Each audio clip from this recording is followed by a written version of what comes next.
दोस्तों, वेलकम है आपका इस नई वीडियो में। तो जैसे हमें पता है हमारा 17 को है हमारा एमसीओबी का एग्जाम। तो हम स्टार्ट करते हैं इसकी प्रैक्टिस या अपना एक क्विक रिवीजन बहुत जल्दी से। तो इसमें हमारी जो फर्स्ट यूनिट है वो है मैनेजमेंट के बारे में। तो इसमें पहला टॉपिक क्या है हमारा, management practices from past to present. देखो, जो मैनेजमेंट की प्रैक्टिसेस हैं वो तीन एराज में डिफाइन की गई हैं, जिसमें पहला है डिफिनेटिव पास्ट, दूसरा है एवॉल्विंग प्रेजेंट, तीसरा है formalize and expanding future. Definitive past में क्या आता है, फिक्स रूल और ट्रेडिशनल मैनेजमेंट प्रिंसिपल आते हैं। इवॉल्विंग प्रेजेंट में कांस्टेंट चेंज और इनोवेशन, डिजिटलाइजेशन, ये सब चीज़ें आती हैं।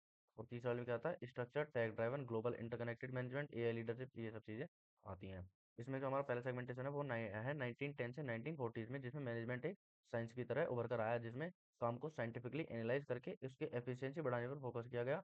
टाइम और मोशन स्टडीज इंट्रोड्यूस किए गए। वर्कर्स की प्रोडक्टिविटी को ऑप्टिमाइज करने के लिए फाइनेंशियल इंसेंटिव दिए गए।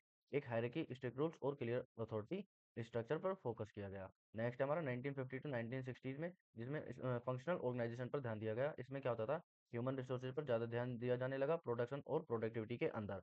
Goal setting, job description, performance review जैसे टूल भी इंट्रोड्यूस हुए। 1970 के अंदर क्या हुआ, स्ट्रेटेजिक प्लानिंग। इसमें क्या था, 1970 में फोकस मीजरिंग फंक्शन से शिफ्ट होकर रिसोर्सेज एलोकेशन पर आ गया। इस पीरियड में strategic planning, growth share matrix और शॉर्ट एनालिसिस जैसे टूल्स का यूज होने लगा, ताकि प्लानिंग प्रोसेस फॉर्मलाइज हो जा सके। इसमें कई सालों तक बेस्ट प्रैक्टिस और one size fits all solution follow करने के बाद अकेडमिक्स ने रियलाइज किया कि हर सिचुएशन जो होती है वो अलग होती है। इस वजह से कॉन्टीजेंसी थ्योरीज डेवलप होने लगी। कॉन्टीजेंसी थ्योरीज कौन सी होती हैं, जो कहती हैं कि एक फिक्स मैनेजमेंट अप्रोच हर जगह इफेक्टिव नहीं होती है, बल्कि सिचुएशन के हिसाब से स्ट्रेटेजी चेंज करनी चाहिए। नेक्स्ट हमारा 1980s कॉम्पिटेटिव एडवांटेज। इसमें क्या था, 1980 के दौर में बिजनेस एनवायरनमेंट में कंपटीशन काफी बदल बढ़ गया। इस वजह से ऑर्गेनाइजेशन ने कॉम्पिटेटिव एडवांटेज हासिल करने के लिए कुछ स्पेसिफिक मेथोडोलॉजीज अडॉप्ट कर ली। जैसे TQM मतलब total quality management, six sigma, लीन मैनेजमेंट, ये सब क्या है, हमारी मेथोडोलॉजीज हैं जो उन्होंने एक्सेप्ट की थी। फिर आता है next 1990s process optimisation.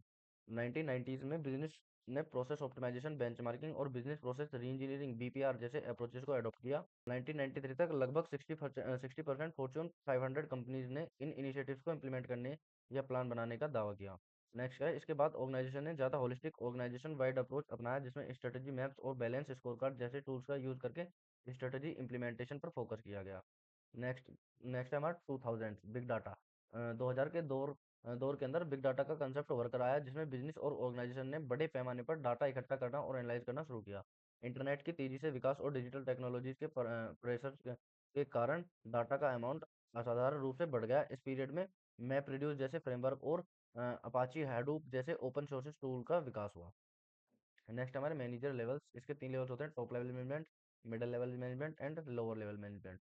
Top level management कौन सा होता है, टॉप लेवल मैनेजमेंट यानी उच्च स्तर का प्रबंधन। ऑर्गेनाइजेशन के सबसे ऊपर के जो प्रबंधक होते हैं होते हैं जो पूरे संस्थान के लिए निर्देश और नीतियां बनाते हैं। मतलब वो पर्सन जो किसी भी ऑर्गेनाइजेशन के अंदर सबसे अपर लेवल के होते हैं और जो पॉलिसी और रूल एंड रेगुलेशंस को प्रिपेयर करते हैं, वो सब हमारे टॉप लेवल मैनेजमेंट के अंदर आते हैं।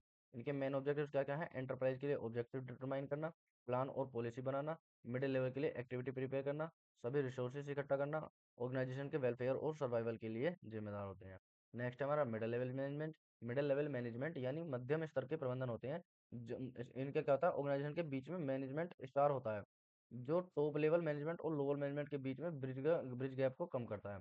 पॉलिसीज को बताना लोअर एम्प्लॉयज का ही काम होता है। डिपार्टमेंट के अंदर एक्टिविटीज को ऑर्गेनाइजेशन कराना, सही जगह के लिए सही इंसान चुनना, लोगों को मोटिवेट करना, उनकी एबिलिटी को इंक्रीज करना, एम्प्लॉय को कंट्रोल और इंस्ट्रक्ट करना, काम आसानी से करने के लिए दूसरे डिपार्टमेंट के साथ कोऑपरेट करना, प्लान को इम्प्लीमेंट करना। ये सब हमारे मिडिल लेवल के काम होते हैं। नेक्स्ट है हमारा सुपरवाइजरी लेवल या लोअर लेवल। इसमें क्या होता था, सुपरवाइजरी लेवल मैनेजमेंट, जो लेवल मैनेजमेंट या फ्रंट लाइन मैनेजमेंट के नाम से भी जाना जाता है, ऑर्गेनाइजेशन के ऑपरेशनल लेवल पर काम करता है। प्रोडक्ट की क्वालिटी और क्वांटिटी इस लेवल की एफिशिएंसी पर डिपेंड करता है। इनके फंक्शंस क्या क्या हैं, वर्कर की प्रॉब्लम को रिप्रेजेंट करना, सुपरवाइजर और सबऑर्डिनेट के बीच गुड और हेल्थी वर्किंग कंडीशन बनाना, वर्कर्स को सेफ और सिक्योर एनवायरनमेंट प्रोवाइड करना। नेक्स्ट आती है हमारी manager skills, roles and functions. पहली स्किल क्या है, टेक्निकल, फिर ह्यूमन, फिर कॉन्सेप्चुअल।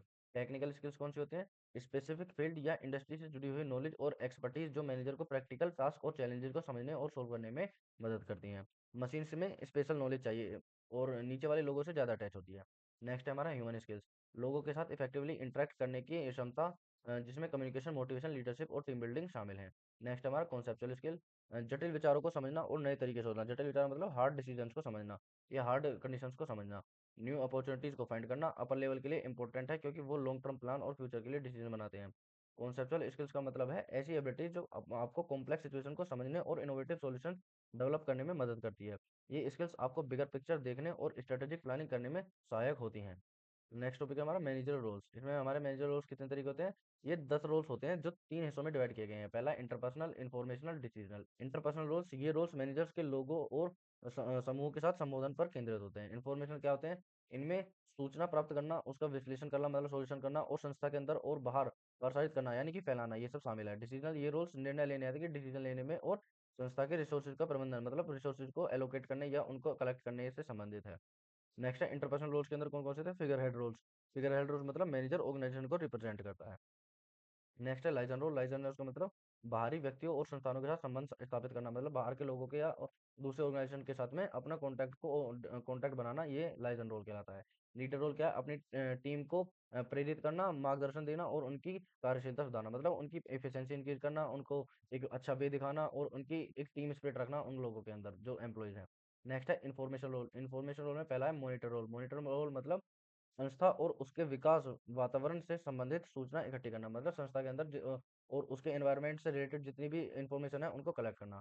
फिर है डिसमेनिटर रोल। डिसमेनिटर रोल मतलब होता है महत्वपूर्ण सूचना जितनी भी है मतलब जो इंपॉर्टेंट जो हमारी इंफॉर्मेशन है उनको टीम के सदस्यों तक एक्सपेंड करना या पहुंचाना। नेक्स्ट है spokesperson role. Spokesperson role क्या होता है? जो हमारा मैनेजर होता है वो एक स्पीकर होता है हमारी ऑर्गेनाइजेशन की तरफ से जो बाहर के लोगों या दूसरी ऑर्गेनाइजेशन के साथ में हमारी ऑर्गेनाइजेशन को डिफाइन करता है अपने वर्ड्स में। नेक्स्ट है डिसीजनल रोल्स। डिसीजनल रोल्स में पहला आता है एंटरप्रेन्योर रोल। एंटरप्रेन्योर रोल मतलब नए अवसर खोजना और सुधार के लिए परिवर्तन लाना। डिस्टर्बेंस सेंटर रोल मतलब समस्याओं और संकटों का समाधान करना। रिसोर्स एलोकेट मतलब संस्था के रिसोर्सेज का वितरण करना और प्राथमिकता तय करना। नेगोशिएटर रोल मतलब अन्य व्यक्तियों और संस्थानों के साथ में वर्तियां करना और समझौते करना। नेक्स्ट है हमारा नेचर ऑफ मैनेजर वर्क।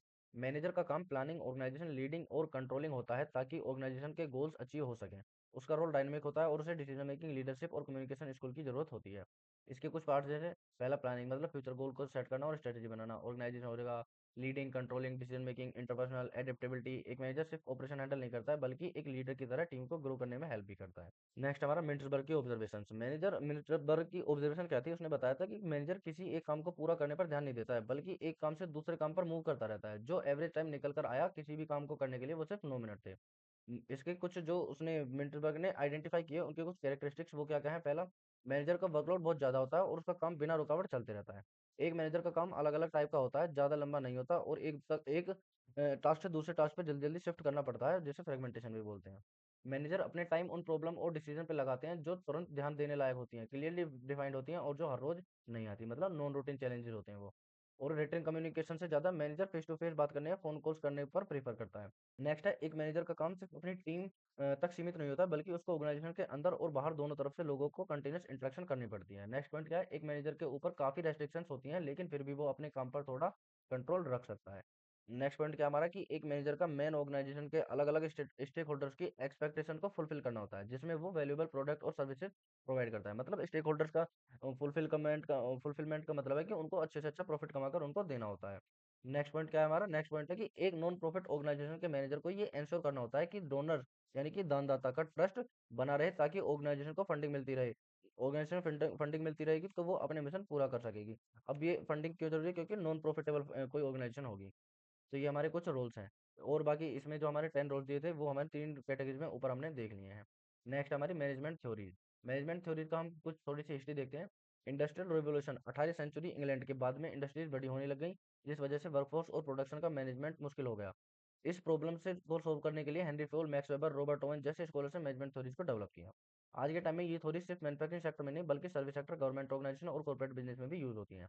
इसकी कुछ हम थ्योरीज देखते हैं। थ्योरीज देखने से पहले कुछ इसके पॉइंट्स हैं जैसे सिस्टमेटिक स्ट्रक्चर, ऑर्गेनाइजेशन को प्रॉपरली मैनेज करना, इफेक्टिव कम्युनिकेशन, स्मूथ और पॉजिटिव वर्क एनवायरनमेंट बनाना, साइंटिफिक अप्रोच, प्रोडक्टिविटी और एफिशिएंसी बढ़ाने के लॉजिकल तरीके, प्रॉफिट मैक्सिमाइजेशन, इन्वेस्टर और बिजनेस दोनों के ग्रोथ पे फोकस करना। अब इसकी पहली जो थ्योरीज हैं वो क्या देखते हैं? वो पहली हमारी साइंटिफिक मैनेजमेंट थ्योरी किसके द्वारा दी गई? फेडरिक सेलर के द्वारा।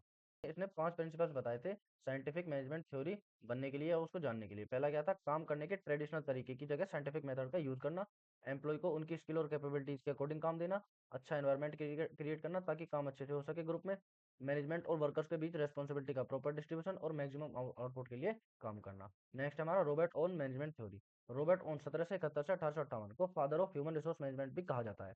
उन्होंने एम्प्लॉय की वेलबींग और बेटर वर्किंग कंडीशन पर फोकस किया। उनका मानना था कि वर्कर सिर्फ मशीन नहीं है बल्कि उनकी अच्छे ध्यान रखने से उनकी प्रोडक्टिविटी बढ़ सकती है। उन्होंने ये भी बताया था कि लोगों को कम टाइम काम कराया जाए और अच्छे वेजेस दिए जाएं और ज़्यादा लोगों से काम कराया जाए ताकि एम्प्लॉयमेंट क्रिएट हो और जो वेजेस हैं और रेम्युनरेशन है वो भी सही ढंग से लोगों को मिल सकते हैं। नेक्स्ट कहते हैं हमारा एल्टोन मायो का होथोन एक्सपेरिमेंट, जिसमें उन्होंने ये देखा कि एम्प्लॉयज की प्रोडक्टिविटी सिर्फ फिजिकल कंडीशन से नहीं बल्कि उनकी सोशल और साइकोलॉजिकल नीड से भी इफेक्ट होती है। इस वजह से उन्हें father of human relation theory कहा जाता है। इसमें क्या था, प्रोफेशनल मैनेजमेंट एक ऑर्गेनाइजेशन की बैकबोन होती है जो उसके मिशन, विजन और ऑब्जेक्टिविटी के साथ परफेक्टली एलिगन होनी चाहिए। एफिशिएंट मैनेजमेंट से ग्रोथ, प्रोडक्टिविटी और सस्टेनेबिलिटी एंश्योर होती है। इस वजह से पिछले कई दशकों से मैनेजमेंट थ्योरी को कंटिन्यूस डेवलपमेंट हो रहा है ताकि नई बिजनेस चैलेंजेस को एफिशिएंटली टैकल किया जा सके। नेक्स्ट है general management theory by Henry full. ये काफी इंपॉर्टेंट है, आने के ज्यादा चांसेस है। हेनरी फुल को फादर ऑफ मॉडर्न मैनेजमेंट कहा जाता है। उन्होंने जनरल मैनेजमेंट थ्योरी डेवलप की जो एडमिनिस्ट्रेटिव प्रिंसिपल और मैनेजमेंट फंक्शन पर फोकस करती है। इन्होंने 14 प्रिंसिपल्स दिए। इसमें पहला क्या था, काम को छोटे छोटे टास्क में डिवाइड करना चाहिए। नेक्स्ट हमारा अगर रेस्पॉन्सिबिलिटी कम्स विद अथॉरिटी, मतलब मैनेजर के पास पावर होनी चाहिए और रिस्पॉन्सिबिलिटी भी। नेक्स्ट है they should be discipline among employees, rule और रेगुलेशन का स्ट्रिक्टली फॉलो करना जरूरी है एम्प्लॉय के लिए। नेक्स्ट है एक एम्प्लॉय को सिर्फ एक बॉस से इंस्ट्रक्शन मिलनी चाहिए। नेक्स्ट है एक गोल के लिए एक ही प्लान फॉलो होना चाहिए। नेक्स्ट है ऑर्गेनाइजेशन का इंटरेस्ट इंडिविजुअल के इंटरेस्ट से ज्यादा इंपॉर्टेंट है। नेक्स्ट है सभी को फेयर रेम्युनरेशन मिलना चाहिए। नेक्स्ट है डिसीजन मेकिंग मैनेजमेंट या लोअर लेवल पे बैलेंस करनी चाहिए। नेक्स्ट है हर चीज और हर इंसान सही जगह पर होना चाहिए। नेक्स्ट है ऑर्गेनाइजेशन में क्लियर हायरार्की होनी चाहिए। नेक्स्ट है सभी को फेयर और इक्वल ट्रीटमेंट मिलना चाहिए। नेक्स्ट इस एम्प्लॉय को जॉब सिक्योरिटी मिलनी चाहिए ताकि वो इफिशिएंटली काम कर सके। नेक्स्ट है मैनेजर को नए आइडिया और इंप्रूवमेंट सजेस्ट करने का चांस मिलना चाहिए। और नेक्स्ट है टीम वर्क और यूनिटी से ऑर्गेनाइजेशन ग्रो करती है। नेक्स्ट है bureaucracy theory by max weber. इसमें बताया गया है कि control knowledge, work experience, expertise के बेसिस पर होना चाहिए। इस थ्योरी में एक हायरार्किकल पिरामिडल जहां रूल्स और रेगुलेशन क्लियर डिफाइन हो और प्रमोशन क्वालिफिकेशन के बेस पर डिपेंड करता है। इसके कुछ प्रिंसिपल्स क्या हैं, जैसे हायरिंग और प्रमोशन क्वालिफिकेशन, एक्सपीरियंस और परफॉर्मेंस के बेसिस पर होनी चाहिए। फेवरेटिज्म या नेपोटिज्म नहीं होना चाहिए। प्रमोशन अचीवमेंट या एक्सपेरिमेंट्स के बेसिस पर होनी चाहिए। ऑर्गेनाइजेशन में एक क्लियर चेन ऑफ कमांड होनी चाहिए। हर पर्सन को पता हो कि वो किसके अंदर काम कर रहा है और उसकी रेस्पॉन्सिबिलिटीज क्या हैं। काम को डिफरेंट स्पेशलाइज रोल्स में डिवाइड करना चाहिए। हर एम्प्लॉय सिर्फ अपनी एक्सपर्टीज के अकॉर्डिंग काम करे ताकि इफिशियंसी बढ़े। पर्सनल इमोशंस या बायसेस का कोई रोल नहीं होना चाहिए। डिसीजन मेकिंग सिर्फ रूल्स और लॉजिक के बेसिस पर होनी चाहिए। हर डिसीजन और काम का रिटन रिकॉर्ड मेंटेन करना जरूरी है। इससे अकाउंटेबिलिटी और ट्रांसपेरेंसी इंश्योर होती है। मैनेजमेंट को मैनेज करना मैनेजर की रिस्पॉन्सिबिलिटी है, ना कि ओनर की। नेक्स्ट हमारे मैनेजर फंक्शन। मैनेजर फंक्शन कौन कौन से होते हैं, प्लानिंग हो गया, ऑर्गेनाइजिंग हो गया, स्टाफिंग हो गया, लीडिंग हो गया, कंट्रोलिंग हो गया। ये हमारे क्या हो गए, मैनेजर फंक्शंस हो गए। नेक्स्ट टॉपिक है हमारा प्लानिंग। प्लानिंग मतलब प्लानिंग एक सिस्टमेटिक प्रोसेस है जिसमें फ्यूचर गोल सेट किए जाते हैं और उन्हें अचीव करने के लिए बेस्ट स्ट्रेटेजीज बनाई जाती हैं। इसमें रिसोर्सेज का प्रॉपर एलोकेशन, डिसीजन मेकिंग और रिस्क मैनेजमेंट शामिल होते हैं। प्लानिंग का मतलब पहले से डिसाइड करना होता है कि क्या करना है, कैसे करना है, कब करना है और कौन करेगा, मतलब किसके द्वारा करना है। स्टेप्स क्या क्या है प्लानिंग प्रोसेस के अंदर, सबसे पहले ऑर्गेनाइजेशन के गोल और ऑब्जेक्टिव डिसाइड किए जाते हैं। ऑब्जेक्टिव स्मार्ट मतलब स्पेसिफिक होना चाहिए, measurable, achievable, relevant, time bound, ये सब उसके अंदर कैटेगरी होनी चाहिए। फिर नेक्स्ट क्या है, उन फैक्टर्स, एजम्पशंस और कंडीशंस को आइडेंटिफाई करना जो फ्यूचर प्लानिंग को अफेक्ट कर सकती हैं। फिर नेक्स्ट पॉइंट क्या है, सभी पॉसिबल अल्टरनेटिव को चूज या कलेक्ट करो, उनका सबके उन्हीं सबके प्रोज और कॉन्स को आइडेंटिफाई करो। फिर क्या है, फॉर्मेशन ऑफ डेरिवेटिव प्लान, मतलब वो छोटे छोटे सब प्लान होते हैं जो मेन प्लान यानी कि मास्टर प्लान को सपोर्ट करते हैं। इनके अंदर सभी रूल, प्रोसीजर, बजट शामिल होंगे। नेक्स्ट है सेक्योरिंग कोऑपरेशन, मतलब ऑर्गेनाइजेशन के एम्प्लॉइज, टीम और स्टेक होल्डर्स के बीच एक पॉजिटिव और कोलेबरेटिव एनवायरनमेंट कलेक्ट क्रिएट करना ताकि सभी लोगों के एक साथ मिलकर गोल्स अचीव कर सकें। अगर किसी को कोई इंप्रूवमेंट प्रोवाइड करना है तो वो दे सकता है, इससे ऑर्गेनाइजेशन के अंदर कोऑर्डिनेशन भी बढ़ेगा। नेक्स्ट है फॉलो अप या अप्रेजल ऑफ प्लान, मतलब प्लानिंग प्रोसेस को रेगुलरली मॉनिटर करना, उसका एवोल्यूशन करना और जरूरी इंप्रूवमेंट्स करना। नेक्स्ट हमारा टाइप्स ऑफ प्लानिंग, मतलब प्लान के टाइप्स। पहले टाइप क्या है हमारा, operation planning, strategic planning, tactical planning, contingency planning. Operation planning क्या होती है, डे टू डे एक्टिविटीज और शॉर्ट टर्म गोल्स के लिए बनाए जाते हैं, लोअर लेवल मैनेजमेंट इंप्लीमेंट करता है। स्ट्रेटेजिक प्लानिंग क्या होती है, लॉन्ग टर्म प्लान्स होते हैं जो ऑर्गेनाइजेशन के ओवरऑल ग्रोथ और सक्सेस के लिए बनाए जाते हैं। ये टॉप मैनेजमेंट बनाते हैं और 5 से 10 साल तक का विजन डिफाइन करते हैं। नेक्स्ट हमारा टैक्टिकल प्लानिंग, स्ट्रेटेजिक प्लान को अचीव करने के लिए शॉर्ट टर्म और डिपार्टमेंट वाइज प्लान होते हैं, मिडिल मैनेजमेंट इसको इंप्लीमेंट करता है। नेक्स्ट है कॉन्टीजेंसी प्लानिंग, एक बैकअप प्लान होता है जो अनदेखी सिचुएशन या इमरजेंसीज को हैंडल करने के लिए बनाए जाते हैं। प्लान बी या इमरजेंसी प्लान भी कहा जाता है, करने के लिए बनाए जाते हैं। अ, अगर कोई एक्स अगर कोई अनएक्सपेक्टेड क्राइसिस आ जाए तो ऑर्गेनाइजेशन प्लान को फॉलो करता है। मैनेजमेंट बाय ऑब्जेक्टिव हमारा नेक्स्ट टॉपिक है। पीटर डकर ने 1954 में दिया था। एमबीओ एक मैनेजमेंट अप्रोच है जिसमें ऑर्गेनाइजेशन के ऑब्जेक्टिव को क्लियरली डिफाइन किया जाता है और हर एम्प्लॉय को उन ऑब्जेक्टिव्स को अचीव करने के लिए एलिगन किया जाता है। इसमें गोल सेटिंग और परफॉर्मेंस एवोल्यूशन पर फोकस होता है। एमबीओ का मेन एम है कि ऑर्गेनाइजेशन गोल और एम्प्लॉयज के पर्सनल गोल्स के एक साथ एलिगन हो सके। इसमें क्या देखते हैं, इसकी नीड देखते हैं कि इसकी नीड क्या-क्या है। एम्प्लॉइज़ को ड्यूटी समझने में मदद करता है। लोगों को क्वालिफ़िकेशन और स्पेशलाइज़ेशन के हिसाब से उनके इंटरेस्ट को डिज़ाइन करना। एम्प्लॉयी को क्लियर होता है कि उसने क्या एक्सपेक्ट किया उससे क्या एक्सपेक्ट किया जा रहा है। नेक्स्ट है एमबीओ प्रोसेस, एम्प्लॉयी की जॉब सैटिस्फैक्शन बढ़ाता है।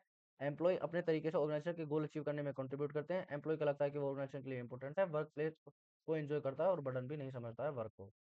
नेक्स्ट हमारा management by objective in 5 step, मतलब इसके जो 5 स्टेप्स हैं। पहला स्टेप है ऑर्गेनाइजेशन के ओवरऑल गोल सेट करना, और दूसरा है ऑर्गेनाइजेशन के स्पेसिफिक या ऑर्गेनाइजेशन के ऑब्जेक्टिव को हर डिपार्टमेंट और इंडिविजुअल एम्प्लॉय तक डिस्ट्रीब्यूट किया जाता है। नेक्स्ट पॉइंट में क्या है, एम्प्लॉय और मैनेजर मिलकर एक स्ट्रेटजी बनाते हैं कि कैसे ऑब्जेक्टिव अचीव होगा। और फोर्थ पॉइंट में रेगुलर परफॉर्मेंस रिव्यू होता है और प्रोग्रेस ट्रैक की जाती है।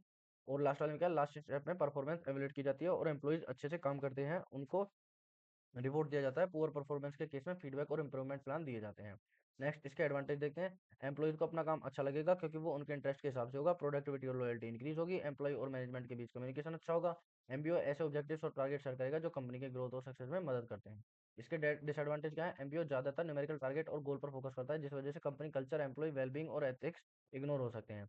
स्ट्रिक्ट डेडलाइंस और ग्लोबल बेस्ड एवोल्यूशन एम्प्लॉयज पर ज्यादा प्रेशर डाल सकता है। जब एम्प्लॉयज के गोल्स अचीव करने के लिए हर तरीके से काम करने को कहा जाए तो वो शॉर्टकट ले सकता है, जिससे क्वालिटी कंप्रोमाइज हो सकती है। अगर हर मैनेजमेंट फंक्शन सिर्फ एमबीओ पर छोड़ दिया जाए तो ऐसे डिपार्टमेंट जो क्वांटिटेटिव मेजरमेंट से जज नहीं हो सकते, उनका ग्रोथ रुक सकता है। नेक्स्ट हमारा डिसीजन, ये एक सोच समझ कर लिया गया निर्णय होता है जो प्रॉब्लम सोल्व करने या किसी अपॉर्चुनिटी का फायदा उठाने के लिए किया जाता है। डिसीजन का मतलब है किसी पार्टिकुलर सिचुएशन में बेस्ट ऑप्शन या कोर्स ऑफ एक्शन को चूज करना। नेक्स्ट हमारी डिसीजन मेकिंग की प्रोसेस क्या है, identification of the purpose of the decision, मतलब जो हमारा डिसीजन है उसका पर्पस क्या है। फिर उसके बारे में इंफॉर्मेशन गैदर करना, फिर बेस्ट अल्टरनेटिव को जज करना, फिर ब्रेनस्टॉर्म और एनालाइज द डिफरेंट चॉइस, मतलब जो इतने भी हमने अल्टरनेटिव जज किए हैं उनको इकट्ठा करना, और उनमें जो भी उनकी जो उनको अच्छे से एनालाइज करना उनकी डिफरेंट डिफरेंट चॉइसेस के हिसाब से। सभी अल्टरनेटिव्स को एवेल्यूएट करना, बेस्ट अल्टरनेटिव को चुनना, डिसीजन को एग्जीक्यूट करना और डिसीजन को फिर एवेल्यूएट करना। ये हमारी डिसीजन मेकिंग की प्रोसेस होती है। नेक्स्ट देखते हैं हम अपने टाइप ऑफ डिसीजन। इसमें पहला क्या है, स्ट्रेटेजिक डिसीजन या रूटीन डिसीजन। रूटीन डिसीजन मतलब जब हम रोज रोज वाले अपनी रोजमर्रा की जिंदगी वाले डिसीजन को लेते हैं, और स्ट्रेटेजिक मतलब जब हम लॉन्ग टर्म के लिए लेते हैं। प्रोग्राम और नॉन प्रोग्राम मतलब प्रोग्राम को बोल सकते हैं जब हम स्पेसिफिक स्टैंडर्ड या प्रोसीजर फॉलो होता है वो प्रोग्राम होता है, और जिसमें कोई स्ट्रक्चर नहीं होता वो नॉन प्रोग्राम होता है। पॉलिसी और ऑपरेटिंग डिसीजन मतलब पॉलिसी मतलब जो पॉलिसी फर्म के अंदर पॉलिसी बनती है उनसे रिलेटेड, और ऑपरेटिंग मतलब जो जो ऑपरेशन होते हैं उसके अंदर उनसे रिलेटेड जो हमारे डिसीजन होते हैं। नेक्स्ट है ऑर्गेनाइजेशन डिसीजन और पर्सनल डिसीजन। ऑर्गेनाइजेशन डिसीजन वो होता है जिसके अंदर हम किसी ऑर्गेनाइजेशन को ध्यान रखते हुए डिसीजन बनाते हैं, और पर्सनल मतलब किसी इंडिविजुअल को या इंडिविजुअल खुद के लिए जो अपने डिसीजन बनाता है। नेक्स्ट है डिसीजन मेकिंग टेक्निक्स। अब डिसीजन टेक्निक्स बहुत सारी होती हैं। पहला जैसे देख सकते हैं rational decision making. Rational decision making में क्या होता है, स्टेप बाय स्टेप एनालिसिस और लॉजिकल रीजनिंग का यूज होता है। हर ऑप्शन का प्रोज और कॉन्स एनालिसिस किया जाता है। नेक्स्ट है इनिशिएटिव डिसीजन मेकिंग, मतलब गट फीलिंग से एक्सपीरियंस पर बेस्ड डिसीजन होते हैं। डाटा एनालिसिस के बजाय इंस्टिंक्ट और पर्सनल जजमेंट का यूज होता है। फिर है SWOT एनालिसिस, मतलब स्ट्रेंथ, वीकनेस, अपॉर्चुनिटी, थ्रेट को एवेल्यूएट करने के बाद में डिसीजन लिया जाता है। कॉस्ट बेनिफिट एनालिसिस, डिसीजन के फाइनेंशियल इंपैक्ट को कंपेयर किया जाता है, कॉस्ट ये वैसे बेनिफिट। ब्रेनस्टॉर्मिंग, टीम मेंबर्स मिलकर नए और क्रिएटिव सॉल्यूशन सजेस्ट करते हैं। ओपन डिस्कशन और मल्टीपल आइडिया जनरेट किए जाते हैं। डेल्फी टेक्निक्स, एक्सपर्ट का फीडबैक और ओपिनियन कलेक्ट किया जाता है बिना किसी बायस की। ये टेक्निक कॉम्प्लेक्स और अनसर्टेन सिचुएशन में यूजफुल होती है। परीतो एनालिसिस 80-20, मतलब 20% कोजेस 80% प्रॉब्लम क्रिएट करते हैं। इस प्रिंसिपल का यूज डिसीजन मेकिंग में होता है। फिर है डिसीजन ट्री, मतलब विजुअल टूल जिसमें डिफरेंट अल्टरनेटिव और उनके पॉसिबल आउटकम्स को रिप्रेजेंट किया जाता है। ये हमारी कुछ डिसीजन टेक्निक्स है। सो हमारी यूनिट फर्स्ट का डिवीजन कंप्लीट होता है यहाँ।